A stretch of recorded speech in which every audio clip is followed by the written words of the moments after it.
অহংকার মনে হয় যে আমাদের মেয়েরা আজকে নিজেদেরকে অবহেলিত মনে করছেন।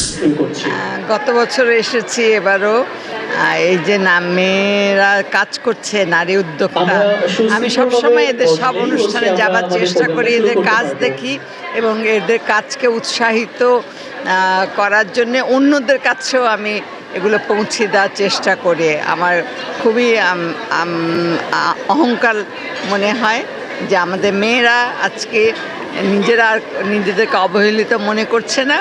নিজেদের সমস্ত চেষ্টা দিয়ে ওরা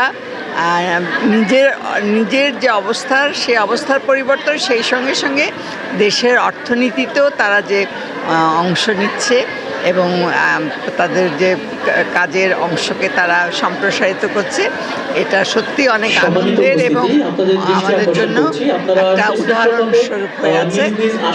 আমি মনে করি যে এই যে মেয়েদের এই সচেতনতার জন্য এমনি এই যে আজকে বাহারি আহারের যে আয়োজনটা, এটা আরও অনেক উৎসাহিত করবে।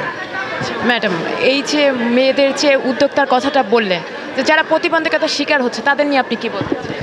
প্রতিবন্ধী যারা, তাদের জন্য আমাদেরকে আসলে অন্যভাবে চিন্তা করা উচিত যে তাদের যে ক্ষমতা, সেই ক্ষমতাটা কিন্তু আমরা যারা সাধারণ আছি তাদের মতো না। সুতরাং তাদের দিকে বিশেষ দৃষ্টি নিয়েই যে আমাদেরও সমাজের প্রতি, দেশের প্রতি এবং এই মানুষগুলোর প্রতি যে দায়িত্ব আছে সেটা মনে রাখা উচিত এবং দেশের সরকারি অবস্থায় তাদের জন্য যে ব্যবস্থা, সেই ব্যবস্থার সাথে সাথে আমরা যদি এগিয়ে আসি তাহলেই এরা আর অবহেলিত থাকবে না এবং এদেরও যে ক্ষমতাটা সেটা কাজে লাগাতে পারবে।